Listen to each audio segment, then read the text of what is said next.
People in your team don't owe you anything. The people that are underneath you, the people that work for you, the people that are assigned to you to lead do not owe you a thing. I wanted to talk about this because it's been in my mind, and recently coming from a big meeting where we met with about 1,000 people in our region here in Dallas, Texas. And when you talk to the business owners, the leaders, you talk to the managers, it's very easy to talk about all the things that make our people worse.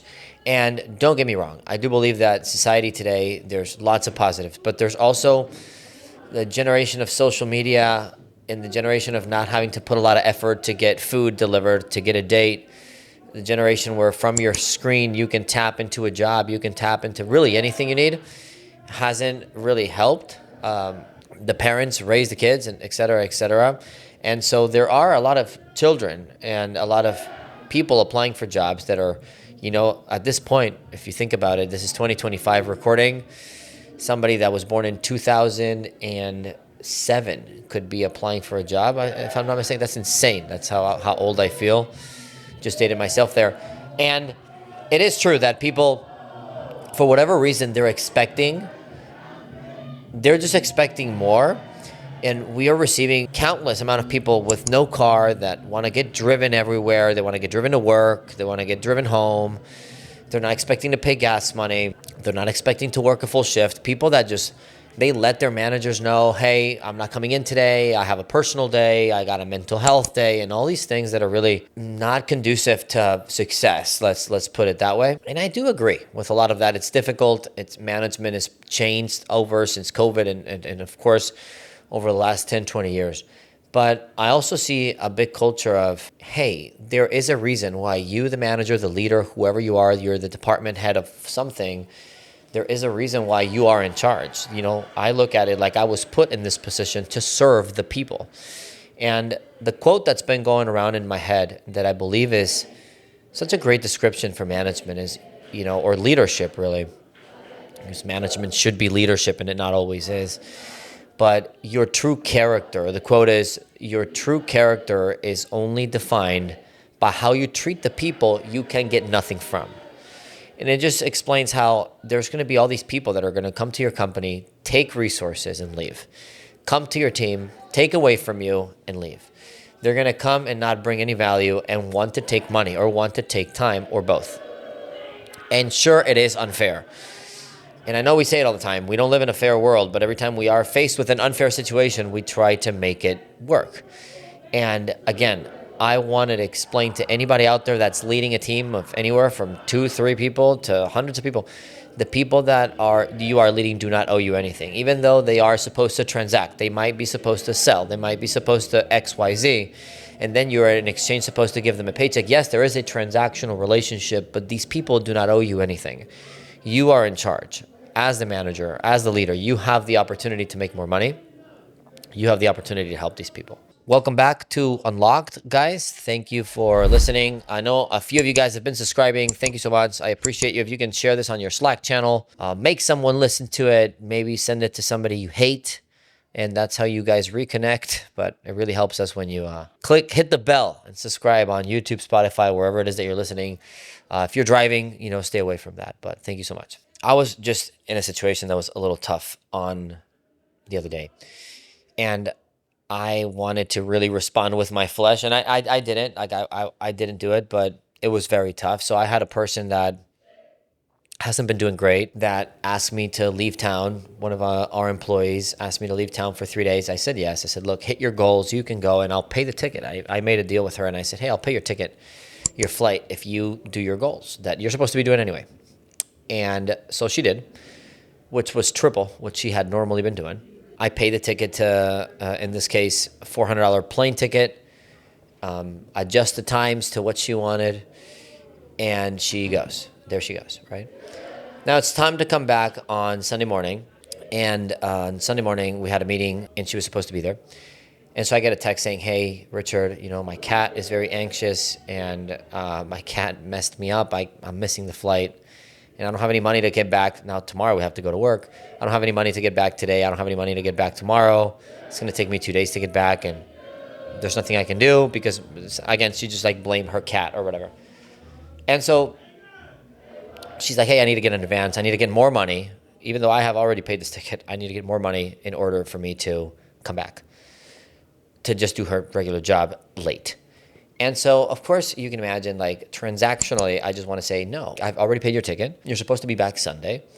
And you need to be a more responsible adult. Like, the fact that a cat is the reason why you're not at work, this is not a valid reason for an adult.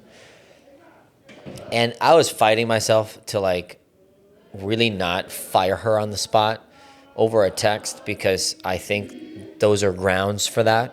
But then I remembered the reason why she's here with me. And, she moved from a different city for this job to be coached and mentored here by our team. And, her life is not in the best moment right now. And none of those things are my fault, but I look at it like, look, I am a human being too. And although I am not here to counsel and, give people life advice, I do believe that some way morally, and maybe it's just my spiritual beliefs, but I do believe I am responsible to at least help this person, just because I think, even though it is unfair, I would have want somebody to help me, even though if I was in her situation. And you might be thinking, well, Richard, she was probably lying. And I was like, you know what? I don't think it's my job. And I've done this in the past. I don't think it's my job to decide if she's lying, because I kind of thought that too.